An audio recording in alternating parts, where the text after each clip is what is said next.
नमस्कार. किमंतू लाईव्हमध्ये आपल्या सर्वांचं मनपूर्वक स्वागत.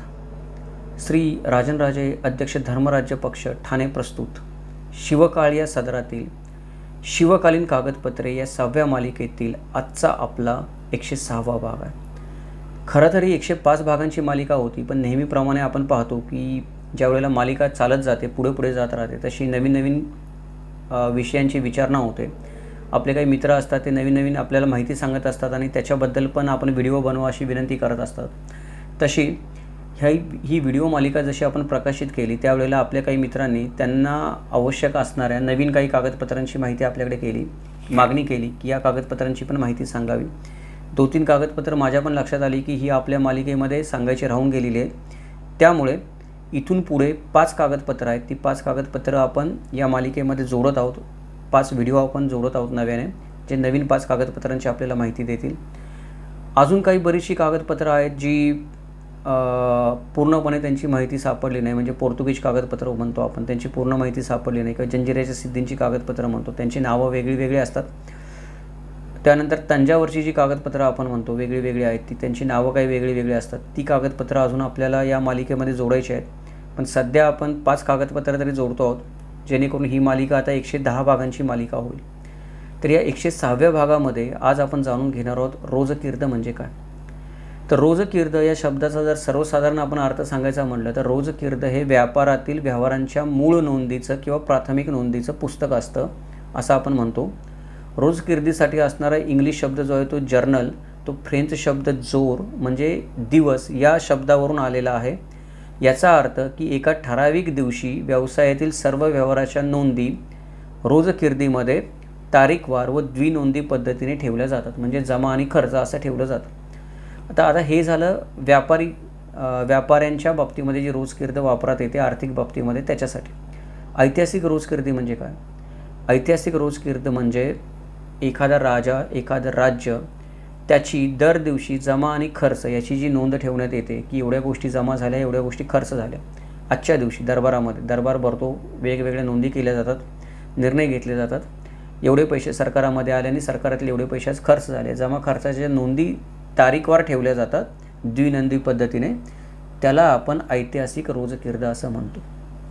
चला तर मग विषयाला सुरुवात करूयात आणि थोडंसं आपण विस्ताराने आणि थोडंसं सारांशाने पण समजून घेण्याचा प्रयत्न करूयात की ऐतिहासिक रोजकीर्द म्हणजे नक्की काय आणि त्या नेमक्या आपल्याला कुठं सापडतील. नमस्कार, माझं नाव किमंतू ओंबळे सरकार आणि आपण पाहतात किमंतू लाईव्ह यूट्यूब चॅनल.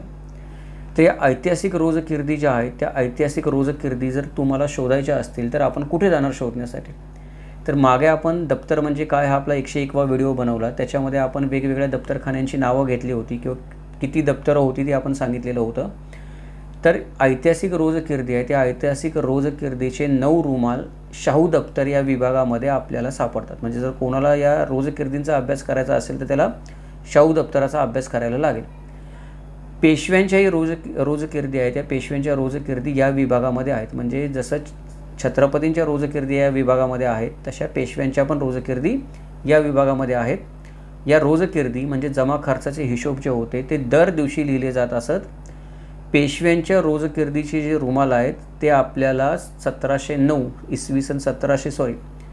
पेशव्यांच्या रोजकीर्दीचे रुमाल आपल्याला इसवी सन 1719 ते 1817 म्हणजे जवळजवळ 98 वर्षाचे आपल्याला रुमाल सापडतात. म्हणजे पेशव्यांच्या व्यवहाराचे आपल्याला 98 वर्षाचे जमा खर्चाचे संपूर्ण हिशोब सापडतात.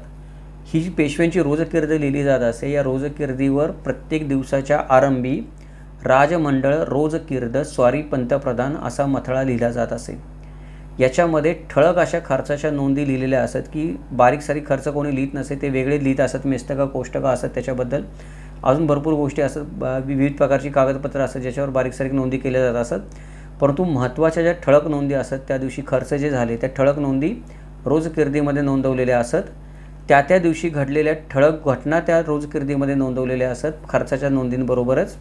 त्याचबरोबर पेशव्यांचं जे आपण म्हणतो की थोडंफार आपण दैनंदिनीसारखं थोडंफार जे रोजवार्ता असते ती त्याच्यामध्ये नोंदवलेली असते खर्चाच्या अनुषंगाने, हिशोबाच्या अनुषंगाने. या ज्या पेशव्यांच्या रोजकीर्दी लिहिलेल्या असतात त्या पेशव्यांच्या रोजकीर्दीचे लिखाणावरून, म्हणजे रोजकीर्दीमध्ये ज्या पद्धतीने लिखाण केलं जात असे वर्गवारी केली जात असे लिखाण करताना, त्या वर्गवारीचे 3 प्रकार पडतात. म्हणजे पेशव्यांच्या रोजकर्दीचे पोता, रवा सुदगी आणि दफाता असे 3 विभाग पडतात. की एखाद्या दिवसाची रोजकर्द लिहिली असेल तर तिच्यामध्ये 3 विभाग येतात, पोता, रवा सुदगी आणि दफाता. त्याचे 3 विभाग काय आहेत ते आपण समजून घेऊयात. त्याच्यामध्ये पहिला विभाग जो आहे तो पोता म्हणजे काय. पोता म्हणजे काय होतं, तर पोता म्हणजे जमा आणि खर्च असे याचे 2 पोट विभाग आहेत पोता या भागाचे, आणि ते निरनिराळ्या कागदावर लिहिले जातात. जमेच्या भागामध्ये इनाम दिल्याच्या, खालसा केल्याच्या, परगणे मक्त्याने दिल्याचा उल्लेख येत असल्यामुळं हा भाग फार महत्त्वाचा आहे. खर्चाच्या नोंदी फारशा महत्त्वाच्या नाहीत पोता या प्रकारामध्ये, कारण आपण मागच्या भागामध्ये पण पाहिलं की पोता एक प्रकारे आपण म्हणू शकतो की पेटी कॅश किंवा छोटा आपण कोशागार म्हणू शकतो, छोटी पेटी कॅश म्हणू शकतो, जे आपण हातामध्ये ठेवतो. तशा प्रकारे पोता हा विभाग वापरला जात असे. याच्यामधून जर कोणाला काही लागले पैसे तर दिले जात असतात खर्चासाठी, त्याचा नंतर हिशोब ठेवला जात असे कुठले पैसे कुठे खर्च झाले. पण ते इनाम दिल्याच्या ज्या रकमा असतात की जमा काय झालं पोत्यामध्ये, महसूल जमा होत असे तो पोत्यामध्ये महसूल जमा करून घेणे असा आपल्याला उल्लेख सापडतो नेहमी. जमा जी काही येत असे की इनाम दिलेला आहे, महसूल दिलेला आहे, त्यानंतर जमिनी कौलाने दिलेल्या आहेत उपऱ्या लोकांना, तर महसूल जो गोळा येत होत असे तो सर्व महसूल या पोत्यामध्ये गोळा होत असे. त्याचा उल्लेख या पोत्यामध्ये रोजकर्दीच्या केला जात असे की या दिवशी इथून एवढा महसूल आला, एवढं इनाम दिलं, त्या इनामाच्यासाठी एवढा महसूल आला, ते देत नाही म्हणून खालसा केलं त्या इनाम. परगणे मक्त्याने दिले म्हणजे काय की माझ्याकडे एखादा परगणा असेल तेव्हा मी एखाद्या देशमुखाला वतनदार म्हणून मक्त्याने दिला की एवढ्या दिवसासाठी तुम्हाला परगणा सोपवत आहे, त्याचे काही पैसे तो भरत असेल सरकार दरबारी, तर त्याच्या नोंदी याच्यामध्ये येत असतात. त्यामुळे जमा विभाग हा फार महत्त्वाचा आहे पोत्यामध्ये. खर्चाच्या नोंदी आहेत त्या तितक्याशा महत्त्वाच्या नाही आहेत. दुसरा जो विभाग असे याच्यामध्ये रोजकिर्दीमध्ये त्याला आपण रवा सुदगी म्हणतो. तर रवा सुदगी म्हणजे काय, या विभागामध्ये कर्ज वारण्याकरता, नोकर वर्गाची तैनाती करता, निरनिराळ्या संस्थांकडून, इतदेशीय अंमलदारांकडून, अगर इतरांकडून येणाऱ्या सरकारी वसुलांबद्दल दिलेल्या वरातांची नोंद. म्हणजे सरकारचं कर्ज निवारण करण्यासाठी, नोकर वर्गाचं तैनाती करण्यासाठी जो काही मला पैसा खर्च करावा लागेल तो पैसा मला येणार कोणाकडून, तर तो निरनिराळ्या संस्थानिकांकडून येत असे, निरनिराळ्या अंमलदारांकडून येत असे किंवा दुसरीकडून कुठून येत असे, त्याला आपण काय म्हणतो, या सरकारी वसुलासाठी दिलेल्या वरातांची जी आहे ती नोंद आपल्याला या रवा सुदगीमध्ये सापडते. पोता विभागातील जमेच्या भागाप्रमाणे किंवा पोता विभागातील जमेच्या भागाचा ज्याप्रमाणे आपण संदर्भासाठी सोयीसाठी उपयोग होतो तसा या भागाचाही होतो. आपण वरातापत्र म्हणजे काय या पुढच्या भागामध्ये पाहणारच आहोत त्याच्याबद्दल सविस्तर. पण उदाहरण द्यायचं म्हटलं तर वराता म्हणजे बऱ्याचदा उचलून पैसे दिले जात असतात संस्थानिकांना, त्यानंतर सैनिकांना पण गरज लागेल तर ते पैसे त्यांच्याकडून वसूल पण केले जात असतात. ते वसुलीचा पण याच्यामध्ये थोडाफार आपल्याला संबंध दिसतो, संदर्भ दिसतो. त्या गुंतागुंतीच्या गोष्टी आपल्याला रवा सुदगी या भागामध्ये कळायला मदत होते. पुढचा शेवटचा जो भाग आहे दफाता, हा आपण रोजकिर्दीचा महत्त्वाचा भाग आहे. तर दफाता म्हणजे काय आहे, तर हा जो मथळा आहे हा मथळा नेहमी रोजकिर्दीच्या शेवटी लिहिलेला आढळून येतो.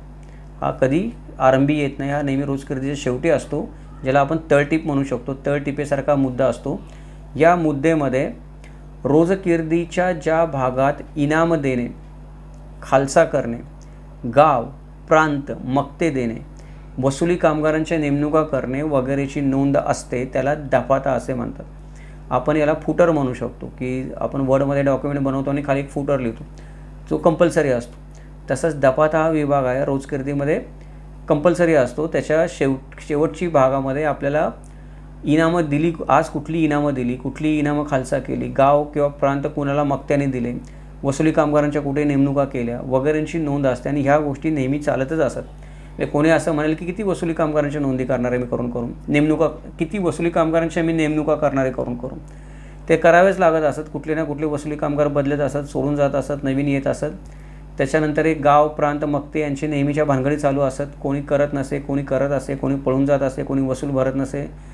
हे इनामं आणि वतनं यांचे तर वाद असंख्य असत. ते नेहमी आपण म्हणतो की कोर्टाकडे केस पेंडिंग असतात आपल्याकडे आता वर्षानुवर्षे. तशा वतनाबद्दलची वाद पेंडिंग असतात की कुणाचा वाद आज चर्चेला घ्यायचा, अशा पद्धतीची परिस्थिती असते. त्यामुळे दफाता भागामध्ये कधी काही एखादी गोष्ट लिहिली गेली नाही आणि तो दफाता हा भाग मोकळाच राहिला रोजकिर्दीचा असं काही होत नसेल. एक वेळ वर्षा जमा खर्चाचा भाग रिकामा राहत असे, कारण त्या दिवशी पेशवे आलेच नसतील किंवा काही निर्णय झाला नाही किंवा कुठे काही जमा खर्चाची गोष्ट असेल तर जमा खर्चाची गोष्ट लांबणीवर टाकली त्या दिवशी निर्णय घेण्यासाठी. तरी पण हे खालचे जे भाग असतात दफातामध्ये येतात ते हे भाग पेशव्यांच्या आपण म्हणू शकतो की अनुपस्थितीमध्ये पण दुसरे मंत्री वगैरे ही राजकारभाराची कामं करत असत, त्यांच्याकडे ते काम असेल, त्याच्यामुळे ही कामं होत असत. दफादार लिहिलेला असे रोजकिर्दीच्या शेवटी नेहमी. त्याचबरोबर हे काय झालं की ही रोजकिर्दीची आपल्याला जी माहिती मिळते आपण ही हिशोबाच्या दृष्टीने पाहिली, हिशोबाच्या अंगाने पाहिली. जमा खर्च सरकारचा आपल्याला रोजकिर्दीमध्ये कळतो, या दृष्टीने आपण रोजकिर्दी या कागदपत्राकडे पाहतो. परंतु या कागदपत्राचा अजून एक वेगळा उपयोग पण होत असे, तो म्हणजे ही रोजकिर्द जेव्हा बनत असे त्यावेळेला या रोजकिर्दीमध्ये हे 3 भाग तर असतातच, पोता, रवा, सुतगी आणि दफादार. त्याच्या व्यतिरिक्त ही रोजकिर्द दिनांक मांडल्यावर ती कुठे लिहिली गेली याचा उल्लेख अवश्य केला जात असे. म्हणजे प्रत्येक रोजकिर्दीवर एक दिनांक असे की ही आजच्या तारखेला ही रोजकिर्द लिहिली गेली, तिचा दिनांक टाकला. त्याच्यानंतर ही रोजकिर्द कुठे लिहिली गेली त्या स्थानाचा पण त्याच्यामध्ये दिनांकाच्या खाली उल्लेख असे रोजकिर्दीमध्ये. त्याच्यामुळं पेशवे किंवा दुसरे कोणी सरदार असतील त्यांच्याशी संबंधित असा जर जमा खर्च असेल किंवा ही रोजकिर्द असेल तर हे पेशवे किंवा सरदार नेमके होते कुठं त्या दिवशी ते आपल्याला कळायला मदत होत असे. समजा पेशवे स्वारीवर गेलेत आणि तिथे त्या स्वारीच्या दिवशी रोजकिर्दीचा हिशोब मांडण्यात आलेला आहे नेहमीचा, तर पेशवे ज्या ठिकाणी असत स्वारीवर त्या ठिकाणचं तिथे आपल्याला स्थळ दिसत असे किंवा स्थळनाम दिसत असे. त्याच्यामुळे आपल्याला ह्या रोजकिर्दी जरी बघितल्या तरी ती रोजकिर्द ज्याच्याशी संबंधित आहे ती व्यक्ती त्या दिवशी कुठे होती हे आपल्याला शोधायला या रोजकिर्दीमुळे मदत होते. त्याच्यामुळे वेगवेगळ्या स्वारीच्या हालचाली, मोहिमांच्या हालचाली, सरदारांच्या हालचाली, पेशव्यांच्या हालचाली किंवा दुसरे जे काही आपण म्हणतो की संस्थानिक हालचाली करत असतात, त्यांचं सैन्य इकडे तिकडे जात असेल, तर त्याच्यामध्ये दुसरीकडे कुठे काही दिशाभूल चुकभूल होत असेल आपली त्या माणसाचं स्थान शोधण्यासाठी, तर रोजकिर्द जर त्याच्या आपल्याला त्या दिवसाची सापडली तर तो त्या दिवशी तिथेच होता हे आपण खात्रीने सांगू शकतो. याच अनुषंगाने रोजकिर्दीच्या अभ्यासावरून पेशव्यांचे हालचालीचे मुक्काम देण्यासाठी या रोजकिर्दीचा वापर केलेला आपल्याला इतिहास संशोधनामध्ये आढळून येतो. हे या रोजकिर्दीचं काय आहे महत्त्व आहे. आपण म्हणू शकतो की रोजकिर्द म्हणजे एक प्रकारची राज्याचा जमा खर्चाची नोंद आहे, त्यामुळे फार महत्त्वाची नोंद आहे की प्रत्येक दिवशी खजिन्यातून किती पैसे आले आणि किती गेले, किती पैसे कमी पडले, किती कर्ज झाली, किती नाही झाली, या सगळ्या गोष्टी, त्याच्या छोट्या छोट्या गोष्टी जे उल्लेख आपल्याला कधी सापडत नाहीत. आपण नेहमी लढायांमध्ये गुंतलेलो असतो, आपण नेहमी मोठमोठ्या चमत्कृतीपूर्ण गोष्टींमध्ये गुंतलेलो असतो आणि आपल्याला वाटतं राज्य असं चालतं. राज्य असं चालत नाही मित्रांनो. राज्य आर्थिक व्यवहारांवर चालतं. ते आर्थिक व्यवहार पण आपल्याला माहीत असले पाहिजेत की आर्थिक तरतूद होत कशी होते आणि ती किती तोशीस पडायची लोकांना त्यावेळेला तरतूद करण्यासाठी. म्हणजे एखादी मोहीम जर आपल्याला पुण्यावरून उत्तर भारतात काढायची असेल तर त्या मोहिमेला जो खर्च येत असेल तर खर्चाचा आधी हिशोब लावावा लागत असेल. किती खर्च येईल ती मोहीम तिकडे राबवण्यासाठी, मग तेवढे पैसे त्या मोहीम राबवल्यानंतर मिळतील काय. म्हणजे आपण मोहीम घेऊन गेलो उत्तरेमध्ये आणि उत्तरेमध्ये मोहीम घेऊन गेल्यानंतर तेवढा भूप्रदेश मला नवीन जिंकता येईल का ज्यातून नवीन महसूल मिळेल आणि या मोहिमेचा खर्च निघेल, माझा जमा खर्च असेल तो, किंवा का माझी हानी होईल सैन्याची जास्त तिथं. मी जर कमी पैशांमध्ये निघालो इथून माझं सैन्य घेऊन तर सैन्याला खायला प्यायला मिळणार नाही किंवा मुलूक उजाड झालेला आहे, मला तिकडून काही खंडणी मिळणार नाही, मग मला मिळणार काय. मी नुसतीच मोहीम केली आणि माणसं मारून परत आलो तर करणार काय तेव्हा. त्याच्यामुळे हे रोजकिर्दी आणि जमा खर्च एका दिवसाचा जमा खर्चापासून ते आपण म्हणू शकतो की मोहिमेची पण एक रोजकिर्द होत असे मोठीच्या मोठी. आपल्याला उदाहरण फार एक चांगलं देता येतं की राघोबादादांनी काय केलं होतं. पहिल्यांदा ज्या वेळेला पानिपतच्या युद्धाची वेळ आली, अब्दाली आला होता उत्तर भारतामध्ये, तो पोचला. इथून कोण जाणार अब्दालीच्या विरोधात लढायला, तर सगळ्यांच्या ओठावर पहिल्यांदा राघोबादादांचंच नाव आलं. त्याचं कारण हे की त्यांनी मागे आटकेपार झेंडा फडकवलेला होता. उत्तर भारताची त्यांना चांगली माहिती होती. उत्तर भारतामध्ये जे सरदार होते शिंदे, होळकर, त्यांच्याशी पण त्यांचं चांगलं जुळत होतं. त्यांना शत्रू कोण मित्र कोण माहीत होते. त्यामुळे राघोबादादांनीच नेतृत्व स्वीकारावं अशी सर्वांची इच्छा होती. परंतु राघोबादादांनी ती मोहिमेचं नेतृत्व स्वीकारण्यासाठी काही ठराविक एका रकमेची मागणी केली. एवढी रक्कम मला मिळत असेल तरच मी मोहीम स्वीकारेल. का, मागे ते उत्तरेमध्ये मोहिमा राबवून आले होते, त्यांना माहीत होतं की किती पैसे खर्च होतात. जर तेवढे पैसे नसतील तर मोहीम फसण्याची शक्यता आहे, कारण सैन्याचा खर्च भागवता येणार नाही. त्यामुळे त्यांनी एक डिमांड सांगितली की एवढे पैसे मिळतील तर मी जाईल. पण तो जो आकडा त्यांनी सांगितला तो एवढा मोठा होता की पेशवाईला तेवढी तरतूद करणं त्यावेळेला शक्य नाही झालं. की राघोबादादा सांगतात तेवढी रक्कम उभी करून त्यांना सैन्य उभं करून देणार आणि मग ते लढणार, हे शक्य नाही झालं.